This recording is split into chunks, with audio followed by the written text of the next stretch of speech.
Live from New Delhi, you're watching DD India News Hour, India's voice to the world. I'm Mark Lynn. Namaskar. Coming up in the next hour. The US, Egypt and Qatar want Israel and Hamas to restart talks on a ceasefire and hostage release deal. The talks could take place in Cairo or Doha. Russia declares state of emergency in Lipetsk after 9 injured and power supply is disrupted in major drone strike by Ukraine. India's President Draupadi Murmu addresses the Indian diaspora in New Zealand and hails their contribution in ties between the two countries. Will visit Timor-Leste on the third leg of her 3-nation tour. Vinesh Phogat's case is in the Court of Arbitration for Sport. She pleads to be given a joint silver medal.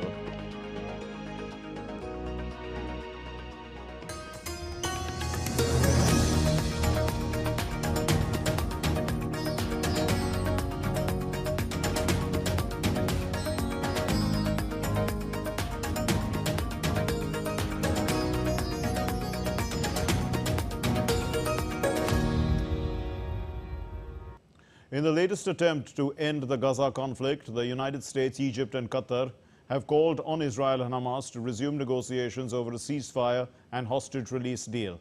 Leaders of the three nations, in a joint statement on Thursday, called on Israel and Hamas to resume urgent discussion on August 15 to close all remaining gaps and implement a deal without delay.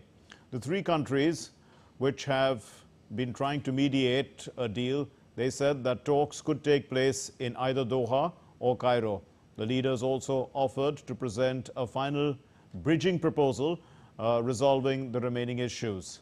Israel has agreed to send negotiators, to the proposed talks, which are penciled to take place on the 15th of August in Doha or Cairo. Hamas, however, has not responded immediately. There's no response as yet.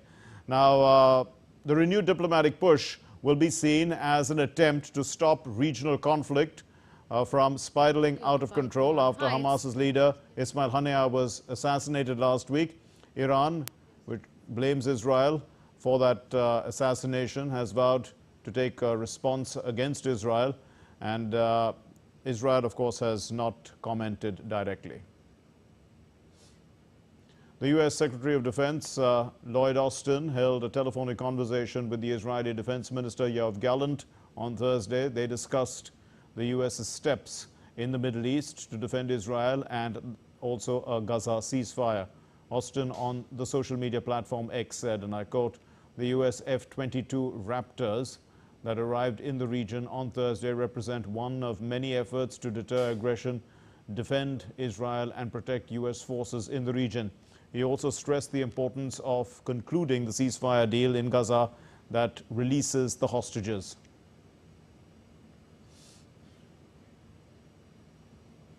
And DD India's Trent Murray now joins us live from Beirut in Lebanon for more. Trent, how seriously is Israel taking these efforts to diffuse tensions? What assurances is it seeking?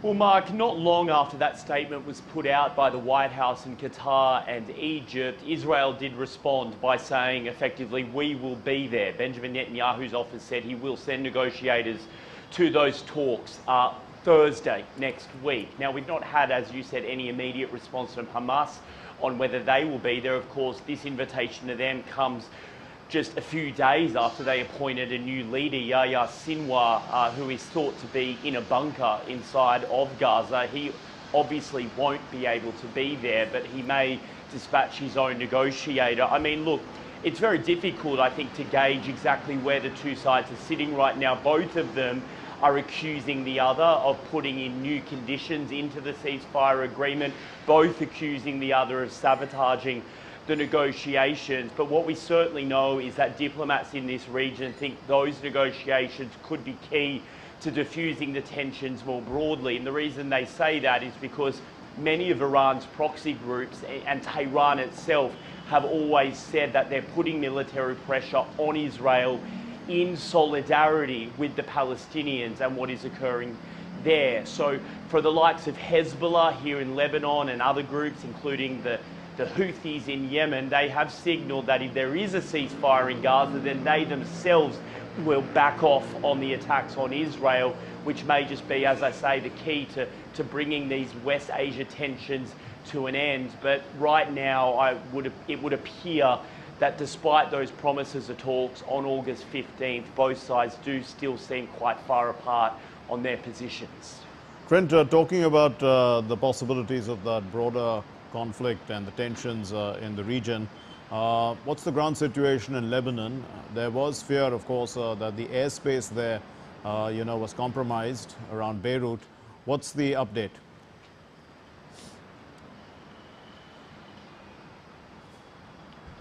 Yeah, well, look, those airspace concerns certainly still linger. Almost all of the European airlines continue to cancel services here, citing safety concerns. And of course, there's just the risk of that cross-border fire potentially impacting civilian aircraft, which is why you're seeing those repeated warnings. I mean, more broadly, in Lebanon, I think everybody just continues to sort of anxiously wait and watch to see what will happen next. Certainly Hezbollah, which is based here in southern Beirut, says that their response is coming to that Israeli airstrike, and that threat is coming from a group which has an enormous missile arsenal. Some estimates suggest 150,000 cruise missiles and rockets. So obviously tensions remain high. On one hand, the government here is telling people not to stockpile food. There are reports of that. We understand the hot commodities right now are rice, flour, and diapers or nappies for babies. The government is telling people don't do that out of an act of solidarity, and there is enough food. But at the same time, they are running drills at the hospitals with doctors and nurses in anticipation of any mass casualty events. So look, I think it's just another day of waiting and watching for people in this region. Certainly, if Hezbollah was to decide to launch a major attack on Israel, then the expectation is the IDF would respond in kind, potentially as north here as the Lebanese capital. Many people here remember the last war back in 2006 and are very, very concerned that they could see similar scenes again. Mark. Trent Murray in Beirut, thanks very much. A recent poll indicated that the Israeli Prime Minister Benjamin Netanyahu is regaining popularity over his rival Benny Gantz. According to a poll by Lazar Research, cited by the Israeli newspaper Maariv, 42% of respondents said that Netanyahu is better suited to be Prime Minister compared with 40% who picked Gantz. Now, Netanyahu has faced criticism by locals during this conflict in Gaza for failing to reach a ceasefire agreement. The US has reportedly warned Iran that an attack on Israel would pose a serious risk for Iran's economy and government. A senior US administration official said on Thursday that Iran would face significant consequences if it decides to attack Israel, an escalation that would also threaten any hopes of a ceasefire in the Gaza conflict. The official said that Tehran has been put on notice that there is a serious risk of consequences for Iran's economy and the stability of its newly elected government if it goes down that path.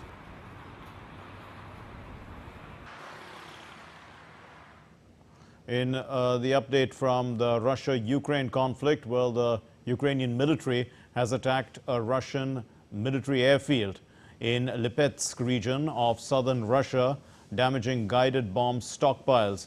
On Friday, Russia started evacuating people from parts of its western region of Lipetsk after a massive attack by Ukrainian drones. A state of emergency, in fact, was declared in the Lipetsk municipal district as 9 people were injured and power supply was disrupted.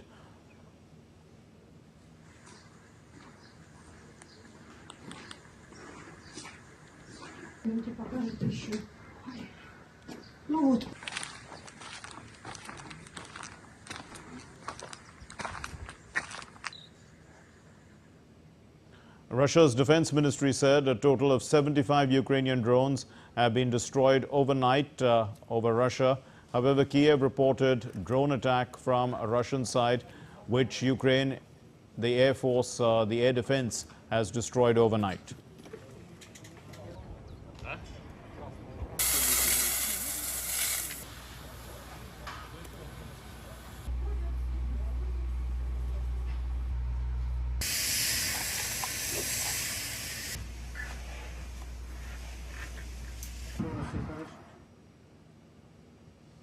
White House spokesperson has stated that the United States will contact Ukraine to understand its incursion into Russian territory. Jean-Pierre emphasized that the U.S. had no prior knowledge of these attacks. We're going to reach out to them to see what their objective is and continue to stay focused. We are going to continue to stay focused on making sure they have what they need to defend themselves against Russia's aggression. Well, DD India correspondent Megumi Lim now joins us live from Kiev with more on this story. Megumi, what has led to Ukraine's renewed drone strength on the battlefield, and does Kiev believe it now has the staying power in this conflict? Well, that's right. This was indeed a massive drone attack carried out by Ukrainian forces against Russia overnight. Ukrainian drones struck a military airfield in Russia's western Lipetsk region, which set off an explosion that detonated apparently more than 700 bombs that were stored there. So this was a pretty significant attack carried out on Russian soil. Now, Ukraine has indeed upped its game in terms of drone warfare, both in numbers and in precision. We have seen Ukrainian long-range drones strike at Russian oil facilities and air bases, especially over the past couple of months. Ukraine has boosted production of its drones, especially this year. And President Zelensky actually this week in one of his nightly video addresses said that Ukraine last month used more drones in combat than Russian forces did. Now, this does not, however, mean that Ukraine has gained the upper hand in this war. Unfortunately for Ukraine, its troops still remain severely outnumbered on the battlefield, which has affected the outcome and the situation, especially on the eastern front lines in Ukraine's eastern Donetsk region, where Russian forces have been making steady advances. They've been taking settlements and villages and getting closer to a key highway that has served as a supply route for Ukrainian military. They're also getting closer to strategically important cities like Pokrovsk and Chasiv Yar. So things are still not looking very good for the Ukrainian side, because if these strategically important cities fall into Russian hands, Russia will certainly gain even more of an upper hand on the battlefield and in this war. Megumi, also, what's the current situation in the Kursk region on that front, where Zelensky had said that Putin received a taste of his own medicine? That's right, he did make that insinuation last night in his video address. President Zelensky said in his words, Russia brought war to our land and it should feel what it has done. Now, he didn't directly mention the Kursk incursion, but it is quite clear that was the reference he was making. Now, and indeed, this cross-border assault into Russia's Kursk region, it looks like was designed to bring the war home to Russia, where many people have not truly felt the direct impact of the conflict. Many Russians have been largely shielded from the war, whereas for Ukrainians, many of their homes, villages have been destroyed and millions of Ukrainians have been displaced as a result of the war. Now, on the Kursk front, intense fighting has continued, although the Russian Defense Ministry did say they managed to halt Ukrainian advances yesterday, but they also later said that battles are still ongoing. According to reports, Ukrainian forces have managed to capture up to about 100 square kilometers of territory. And according to reports also, this incursion apparently involved US and German supplied tanks and vehicles, which in response to this, both the Biden administration and the German Defense Ministry have said it supported and that Ukraine had the right to defend itself. Now, the precise intention of this incursion remains unclear. It's now entering its fourth day, but it looks like this is designed to be a diversion where Ukrainian troops are trying to divert Russian resources and troops away from the eastern front lines, where I mentioned earlier, Russian forces have been making steady advances. Analysts have also suggested that Kiev is possibly trying to gain leverage for any future negotiations with Russia. Megumi Lim in Kiev, thanks very much for being with us. Meanwhile, Moscow continues to fight against the Ukrainian military in Russia's southern western region, Kursk region. The incursion started on Monday with Ukraine crossing the Russian border in a major offensive. Russia's emergency ministry declared a federal state of emergency in the Kursk region. The Russian forces continue to repel the Kiev's attempt to break in. Dasha Chernyshova, in fact, sent us this report from Moscow. Moscow says the advance of the Ukrainian military in Russia's Kursk region was not allowed. Russian Ministry of Defense confirmed that it continued to eliminate the Ukrainian armed forces using airstrikes, missile and artillery fire. The MOD said Thursday that the Ukrainian armed forces have lost over 660 people and 82 armored vehicles since the start of the incursion. Throughout the day, Russian MOD released videos demonstrating the destruction of the Ukrainian military equipment in the region. Local authorities say that at least 4 people have been killed and over 60 wounded, and 3,000 residents have been relocated from the border areas in Kursk region, and other regions of the country have offered assistance to the Kursk residents. Russian officials say Kyiv's goal was to prove it was still capable of carrying out military activities. Russian Deputy Permanent Representative to the United Nations accused the Western countries of justifying what he described as Kyiv's terrorist actions. A senior Russian lawmaker said Kyiv wanted to improve its negotiating positions by staging the attack, but that will not help it. The incursion started on Tuesday morning with Ukraine involving up to 1,000 servicemen, according to Russian military reports. Dasha Chernyshova reported in Moscow for DD India. What's to come here on DD India News Hour? The ISIS-inspired suspect in the Taylor Swift show plot had planned a suicide attack. WHO issues a health alert for Africa after an increase in the number of cases of Mpox. And the former Bangladesh Prime Minister Hasina is likely to return to her country when elections are called. That's what her son says.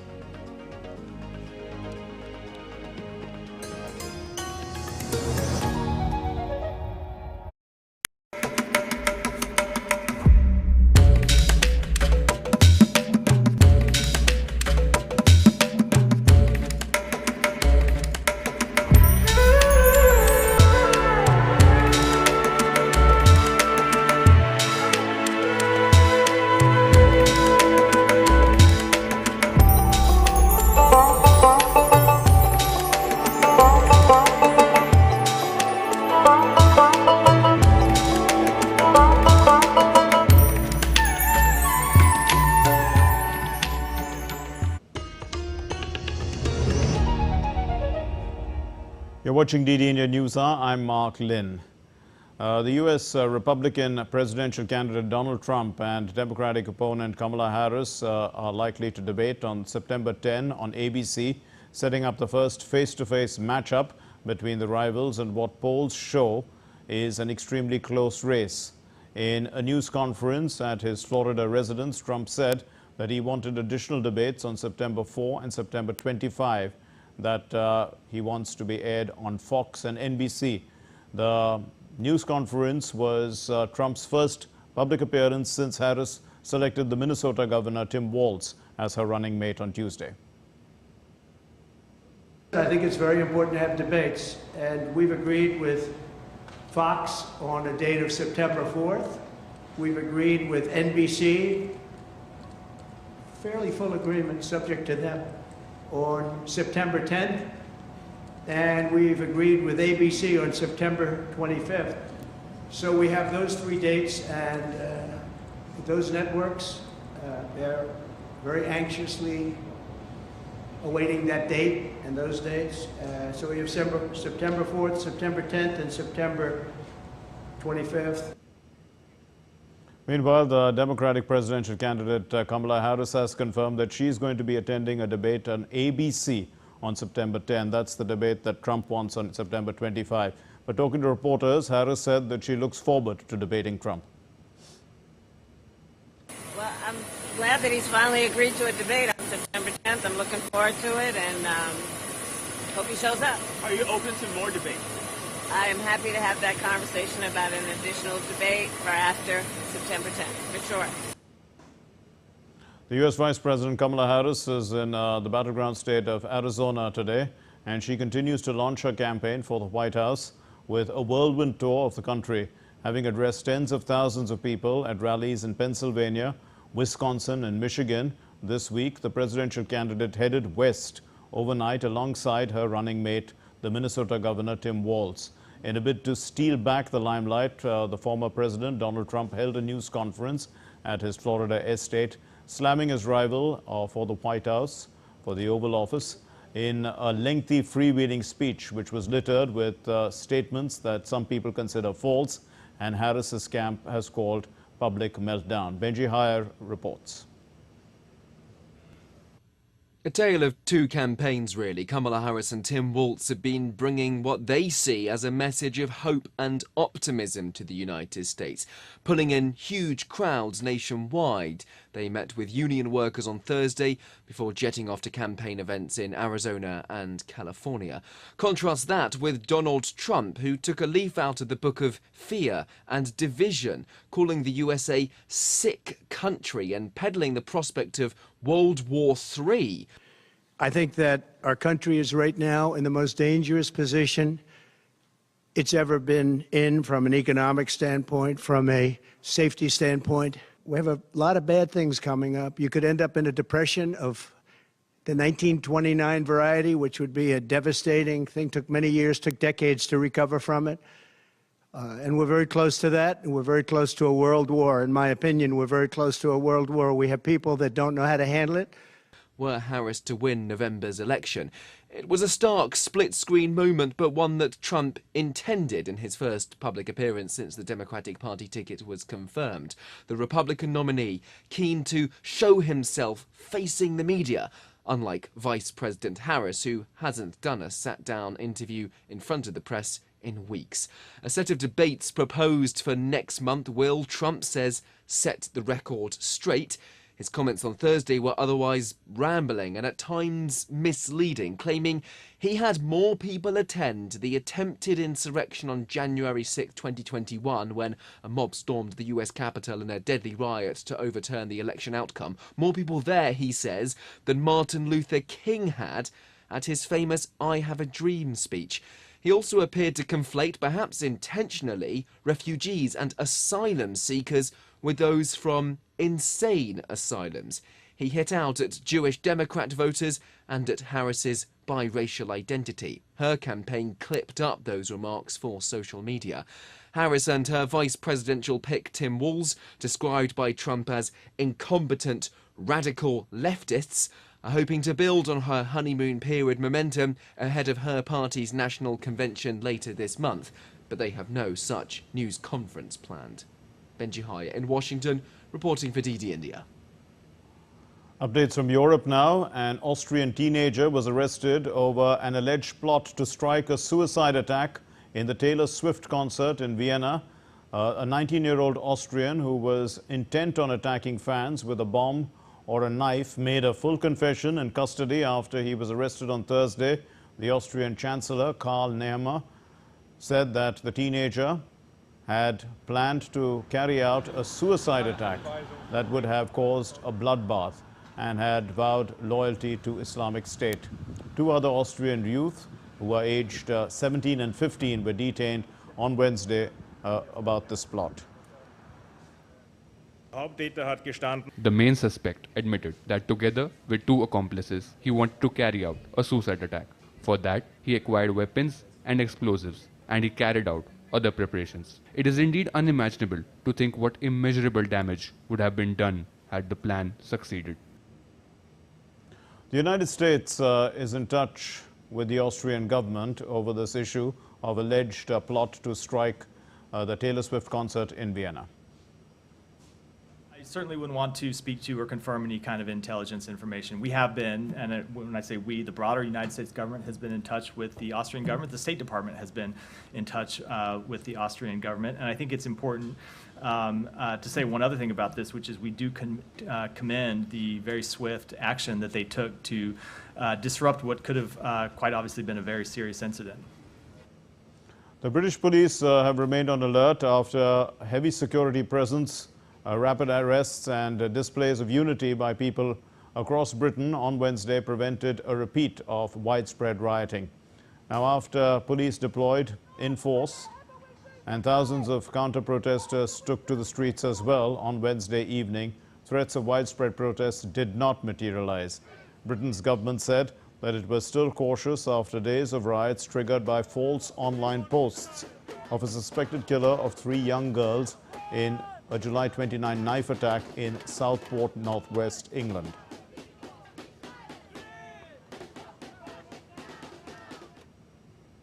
The French President Macron has agreed to a request for Pacific Island leaders to visit the French territory of New Caledonia to assess the ongoing civil unrest between indigenous Canucks and the French loyalists. The visit is expected to take place before the annual Pacific Islands Forum Leaders meeting that starts August 25, or 26 in fact. Civil unrest erupted in New Caledonia in May over voting reforms. Indigenous Canucks, they fear the reform will dilute their vote and make it harder for any future referendum on independence to pass, while Paris says that the measure is needed to improve democracy.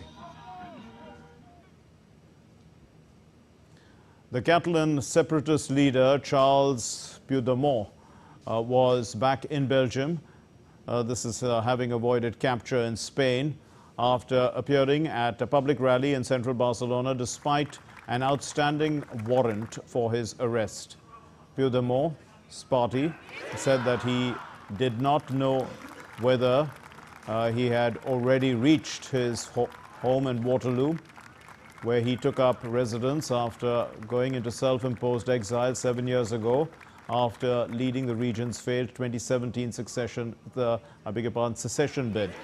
The Catalan separatist leader on Friday said that it would decide whether to keep its crucial parliamentary support for the central government in Madrid, as the situation in the wealthy northeastern region has changed a lot. Now, Kenyan police, they fired tear gas at protesters in Nairobi, with the youth-led crowds pushing the President William Ruto to resign.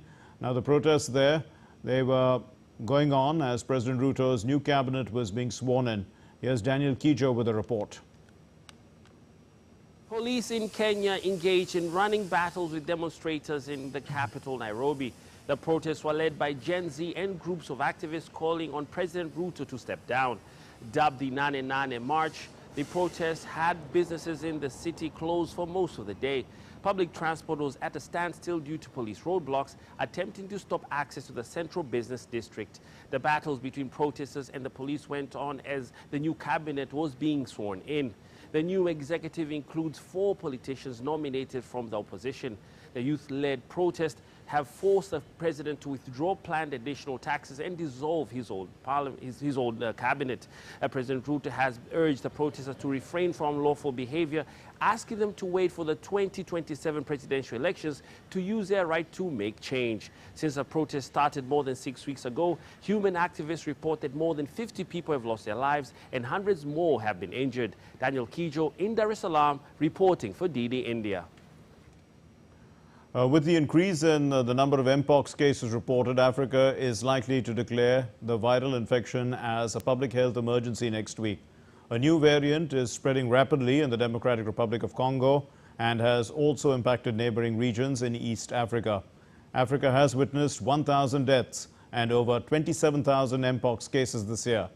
The declaration of health emergency is to prevent the further spread of this virus by the African Center for Disease Control and Prevention. The disease Mpox spreads easily through close contact and causes flu-like symptoms and pus-filled lesions. Now, shifting focus to the Asia-Pacific, and Japan's Prime Minister Fumio Kishida cancelled plans to visit Central Asia on Friday after weather officials flagged that the risk of a major Pacific coast earthquake was higher than usual. Kishida, in a press conference, said that he will stay in Japan for the next week to ensure preparations and communications are in order in the wake of the earthquake. The Japan Meteorological Agency on Thursday issued its first ever warning of a risk of a huge earthquake on the country's Pacific coast, following one of magnitude 7.1 that struck the southwestern island of Kyushu the same day. The former Bangladesh Prime Minister Sheikh Hasina's son has assured that Hasina will return to the country when the new interim government decides to hold elections. Though her participation in the elections is not yet confirmed, Hasina in fact, was forced to resign as the Prime Minister. She had left the country on Monday after weeks of violent protests that killed many. The Indian High Commissioner to Bangladesh, Pranay Verma, attended the swearing-in ceremony of the Bangladesh interim government led by the Nobel laureate and economist Muhammad Yunus in Dhaka on Friday. The High Commissioner, along with other foreign diplomats and guests, they were invited to this event, and Yunus, along with a 16-member advisory council, was sworn in by the President Mohammad Shahabuddin. The new government was formed 3 days after Hasina's resignation. A day after taking oath as the chief advisor, Mohammad Yunus on Friday laid a wreath at the memorial built to honor the martyrs of Bangladesh's liberation war in 1971. The new chief, along with other members of the administration, paid tribute to Bangladesh's independence heroes. After taking charge, Yunus aims to restore peace in the country and prepare for new elections.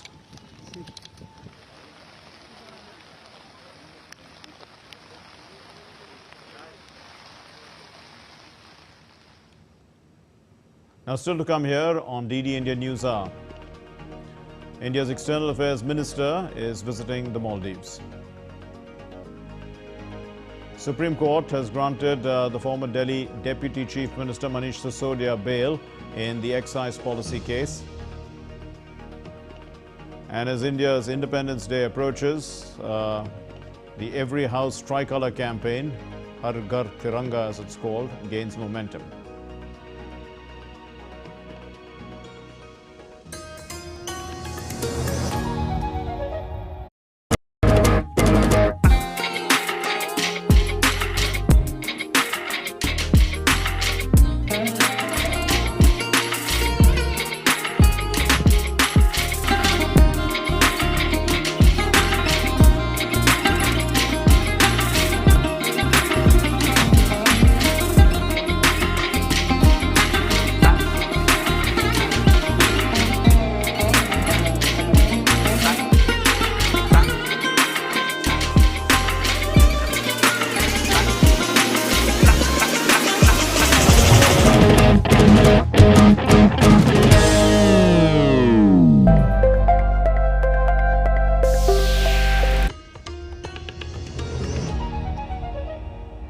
You're watching DD India News Hour. I'm Mark Lynn.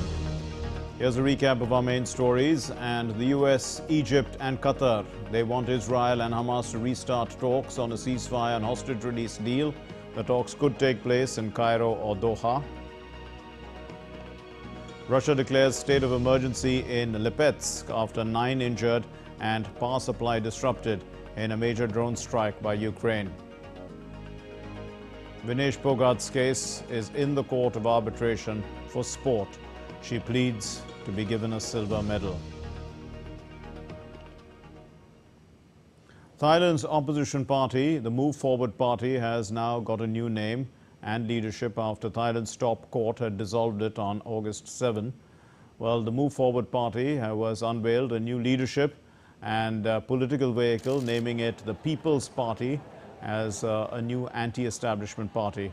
All 143 lawmakers have joined the new party under the leadership of the 37-year-old Nathapong Riung Panyawut.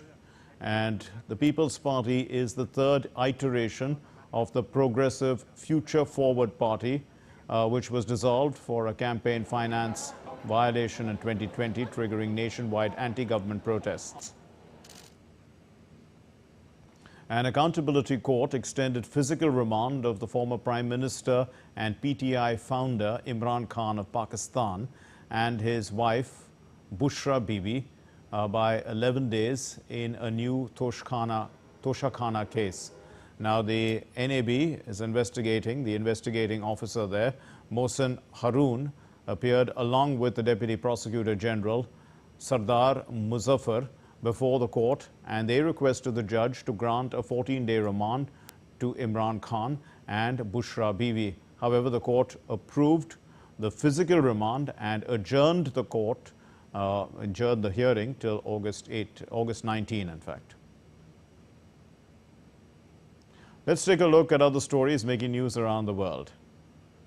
In an effort to end a 15-month-old war between the Sudanese army and the rapid support forces, the Sudanese government will send a delegation to Jeddah, Saudi Arabia, and they're going to consult with the United States regarding a ceasefire in Geneva.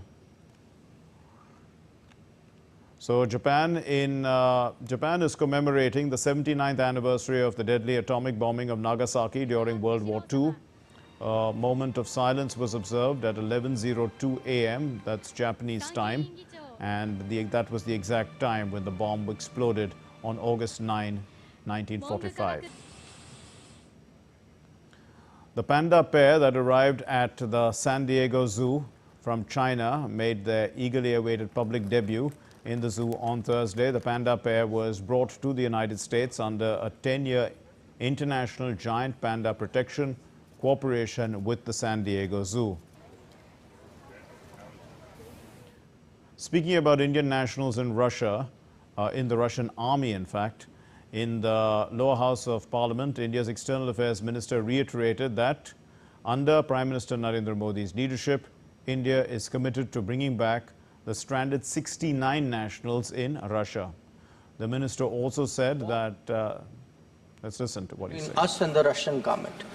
I think it would be fair to say that after the Prime Minister himself has taken up the matter with the Russian President, and the Russian President has himself given an assurance, we should not jump the gun and say the Russians are not serious on this matter.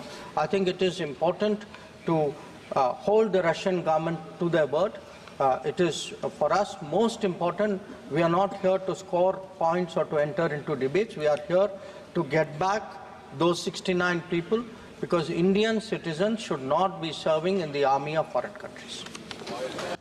Well, the minister also said that the trafficking issue is being handled by the Central Bureau of Investigation and that the government is taking the issue very seriously. People who are involved in the trafficking, sir, we will have to go by what the CBI inquiry has told us, because that is evidence, that is what is legally permissible. We have 19 people, including, sir, some of the names that the Honourable member had referred to. In each case, the inquiries are going on. In many cases, the prosecution is going on. So I can assure the Honourable member through you, sir, that we take this very, very seriously. And the External Affairs Minister of India, Jai Shankar, will begin a 3-day official visit to the Maldives today. This visit follows the recent visit of the President of the Republic of Maldives, Dr. Mohamed Muizzu, to India for the swearing-in ceremony of Prime Minister Narendra Modi and the Council of Ministers. The EAM had previously visited the Maldives in January of 2023. The Maldives is India's key maritime neighbor. It's also an important partner in India's Neighborhood First policy, as well as India's vision of Sagar, which stands for security and growth for all in the region. And this visit is aimed at strengthening the close partnership between the two countries and also to explore avenues to enhance the bilateral relationship further. After the successful completion of her official engagements in New Zealand's capital, Wellington, India's President Draupadi Murmu is now in Auckland, where she attended an event, a community event organized by the Indian diaspora. Now, speaking at that event, President Murmu said that India is proud of its diaspora in New Zealand, adding that the Indian diaspora is seen as an important contributor towards a developed India. And the President announced that India will soon be opening a consulate in Auckland, noting that the consulate will help in further strengthening India-New Zealand relations and assisting the diaspora. कि हम जल्द ही Auckland में एक consulate खुलेंगे।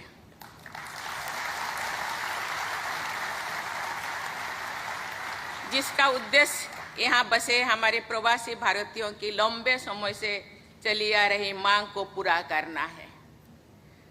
मुझे विश्वास है कि ये न्यूजीलैंड के साथ हमारे डिप्लोमेटिक संबंधों को और बढ़ाने में प्रमुख भूमिका निभाएगा। Now, the President of India, Draupadi Murmu, will undertake a state visit to Timor-Leste on the 10th of August. This historic visit marks the first time that an Indian head of state will be visiting Timor-Leste. And during her stay, the President will engage in bilateral meetings with President Jose Ramos Horta, as well as the Prime Minister K. Rala Zanana Gusmao. And she is also scheduled to meet with the Indian diaspora in Delhi, which is the capital of Timor-Leste. Now, the Indian ambassador to Indonesia and as well as Timor-Leste spoke exclusively to the DD India correspondent who's on there, who's following the President's visit, Abhishek Singh. Indian ambassador in Indonesia and Timor-Leste, Mr. Sandeep Chakravarti, is with us. First time any President of India is visiting Timor-Leste. Sir, what impact will it have on the relationship between these two countries? You see, I think what I would like to say is that the visit of the President of India, Honorable Rashtrapati Ji, itself is a major outcome of this visit. We are having a visit by the President of India or anybody of the above the rank of a cabinet minister for the first time to Timor-Leste, and we are going to open an embassy here. President Horta of Timor-Leste was in India in January this year for the Vibrant Gujarat Summit. So I think from a very, very high level, the signals are being sent that it is time to really strengthen and deepen the ties with Timor-Leste, and we have not had this kind of a visit ever before. How much strategic importance does Timor-Leste holds for India? Timor-Leste is located in the Indo-Pacific. India is an Indo-Pacific, has an Indo-Pacific strategy. Many countries in the world have Indo-Pacific strategy. It is located very close to Australia. It is located very close to Southeast Asia, to Japan, to China. And, the sea lanes of communication pass through very close to Timor-Leste. And this country is a developing country. It has a lot of potential. We have to work in building up our capacities here. Sir, what are the areas India can invest here?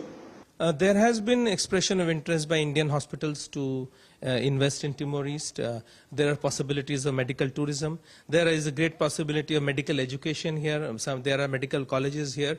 So some Indian entrepreneurs are working to develop the curriculum here, and we may see very soon Indian students coming to study in Timor-Leste because there is great demand for medical education in India, and Timor-Leste offers a possibility. There are options in tourism, in digital space, in food security, in agricultural production. Sir, Timor-Leste is being soon the member of ASEAN. So how effective is the Prime Minister's Act East policy?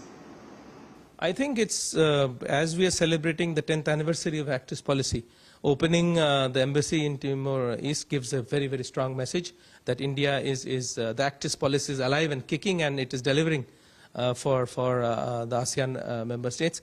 Also, having said that, I would say that the visit by Rashtrapati Ji to Timor-Leste is also getting a big message and a signal that India is very seriously looking at its ASEAN partners.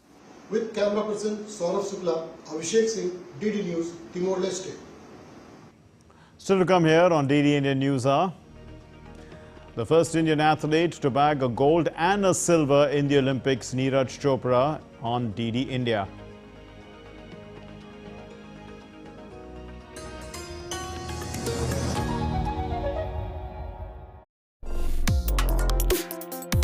Complex issues, hidden agendas, twists and turns, strategic games. We think all dots are linked. We just need to connect them. Join me every week as I connect the dots to unravel hidden designs in statecraft, mysteries, and decode issues that matter to you. Watch connecting the dots with me at these times on DD India.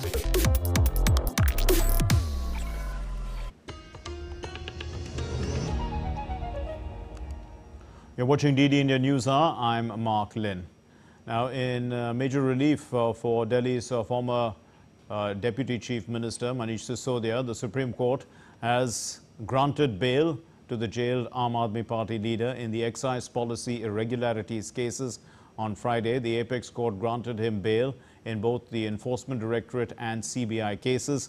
The court also imposed various conditions, including surrendering of his passport and not influencing witnesses.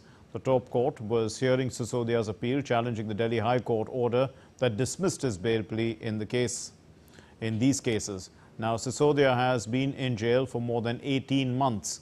The Supreme Court granted bail on the basis of a delay in the trial.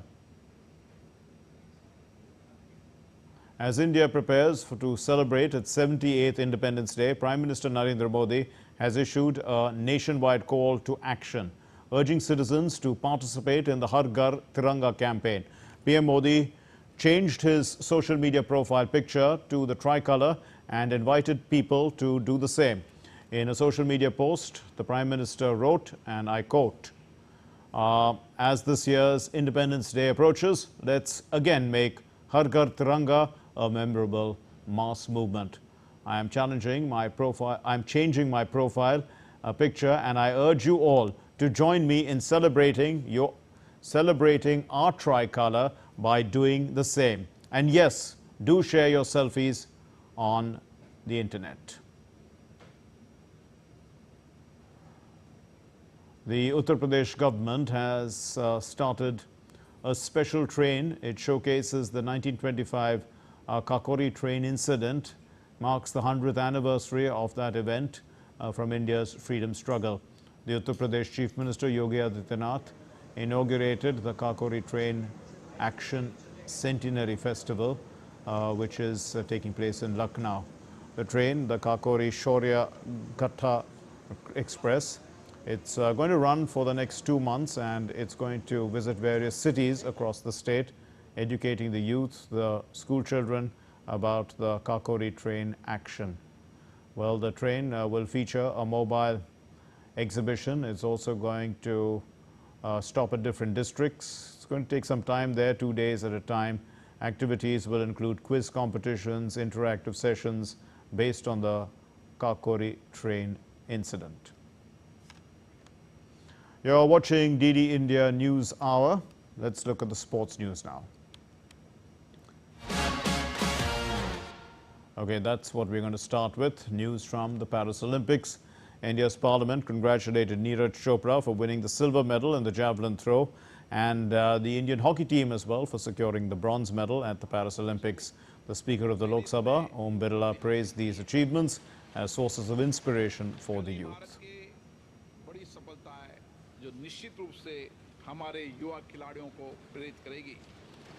उनके उत्कृष्ट प्रदर्शन के लिए हार्दिक बधाई देता हूं, शुभकामनाएं देता हूं।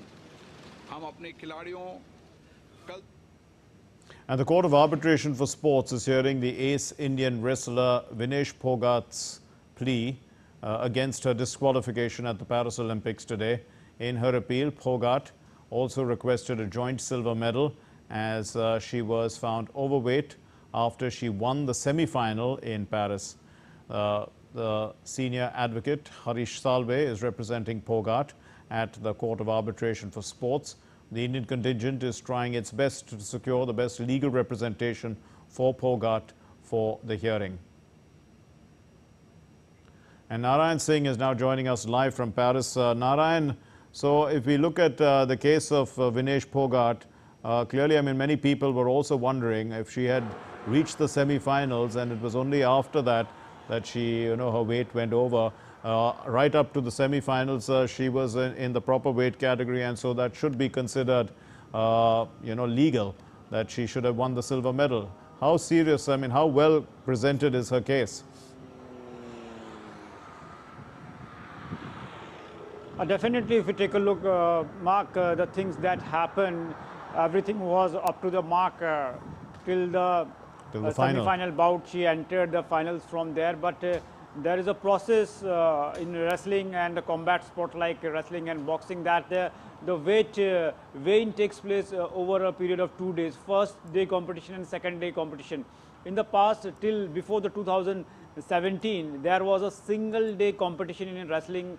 Whether it was, we saw Sushil winning the medal at the Olympics, Yogeshwar winning the medals at the Olympics. But after the 2017, the rules changed and it has been changed to a 2 days period of competition. And now what happens, till the semi-finals, the competition takes place in a 1 day, and the next day when the competition goes, where the wrestlers who entered the repechage round and the finals, their weighing again takes place on the day 2 Yes. also. What really happened actually, Vinesh, before that she played in the 53 kg category and she changed her weight, bring her weight down to the 50 kg category. And because of that, it was difficult for her to maintain the weight, but considering the things that till the semi-final bout her weight was up to the mark according to the rules, that's why she should have at least given a silver medal. That was her petition in the Court of Arbitration for the sports. And the hearing will take place, and as you mentioned that the councillor Harish Salve will represent her in the Court of Arbitration at a ad hoc body right now in Paris. Now coming to the javelin throw, I mean, of course it was very closely contested, a throw of 92.25, very hard to reach. But we saw that Neeraj threw 89 plus, close to 90, and he's did that even in the qualifying rounds. How would you look at the performance of Neeraj in this particular in the javelin throw? Definitely a stupendous achievement by the Neeraj. His throw of 89.45 meters in the finals was his season best, and we know that he back-to-back winning 2 medals in the Olympics, especially in the track and field like event. Definitely it's a stupendous achievement, and as you mentioned, it was one of the highly competitive javelin throw tournament in the Olympic history. If you take a look, last time in the Tokyo Olympics, Neeraj won the medal with a throw of 87.58 meters. But this time around, there were more than 5 throws of above 80 mark. This shows that how competitive the javelin throw event was. There was Wadlake and Nadeem Ashraf. Nadeem Ashraf of Pakistan twice threw more than 90 meters, and there were also like Weber of Germany and Grenada's Anderson. There was a stiff competition, but Neeraj, the golden boy, again came. He missed the gold medal, but we know that winning the 2 medals in Olympics back is not an easy feat and achievement. And if you take a look in the past, take a look back at the 10 years back, nobody would have imagined that India will win a medal in the track and field, and that is gold. Neeraj did that feat in the Tokyo Games, and again winning a medal. Stupendous achievement. I think that he is one of the greatest athlete India has ever produced, and he is also the product of the government scheme that were rolled out, like top schemes and other that we can say that the facilities provided the government. So all in all, a fantastic achievement, Mark. Right. Okay, we leave it there. Thanks very much, Narayan Singh, for joining us with that update live from Paris. Now, after winning that silver medal at the Paris Olympics, Neeraj Chopra described it as one of the most competitive tournaments in Olympic history. He spoke to Narayan Singh. We are joined by the double Olympic medalist Neeraj in Tokyo gold, and now it's silver in Paris. Neeraj, बात करें इस competition की, Tokyo में 87.58 में आपका gold आ गया था. इस बार 4 थ्रो लगी हैं 88 से ऊपर की. Competition one of the best in the history. बिल्कुल जी, काफ़ी ज़बरदस्त कंपटीशन था और सभी की परफॉर्मेंस बहुत अच्छी रही है. ओलंपिक का जो है रिकॉर्ड हुआ है, तो बहुत ही ज़बरदस्त कंपटीशन था. तो 90 मीटर की हमेशा बात करते थे, आज वो मौका था. तो आप जब 93 पॉइंट के करीब उन्होंने डाल दिया था 93 मीटर के, तो तब क्या दिमाग में चल, थोड़ा उसको बताइए आप. दिमाग में वही था कि क्योंकि जेवलिन 3-4 मीटर निकल जाती है, परफेक्ट सब कुछ अच्छा लगे तो, जैसे अरशद की निकली, तो वही था कि अगर सब कुछ अच्छा लगेगा तो निकल जाएगी, और आज वो दिन था कि शायद से वो एक बिलीव भी हो रहा था खुद पे कि आज का दिन है शायद वो, पर कोई बात नहीं, जितनी भी निकली है सीजन बेस्ट हुई है, उसका भी काफ़ी अच्छा है और कंट्री के लिए मेडल जीता है। So we know that we are expecting gold from Neeraj, but he missed as Arshad Nadeem threw a massive throw. But all in all, we know that the journey will continue. He's the golden boy of the Indian sports, and hoping the next time definitely he'll break that barrier and win gold for India. Well, that's all we have in this edition of DD India News Hour, but let's know your thoughts on the news of the day. And for those of you on the go, you can get the latest news and updates from India and across the world on the DD India mobile app. That app is available on both Android and iOS platforms. Scan the QR code and download it now. We'll be back with more news as it breaks here on DD India. My name is Mark Lin from all of us here in Delhi. Thank you very much for watching DD India News Hour. Namaskar.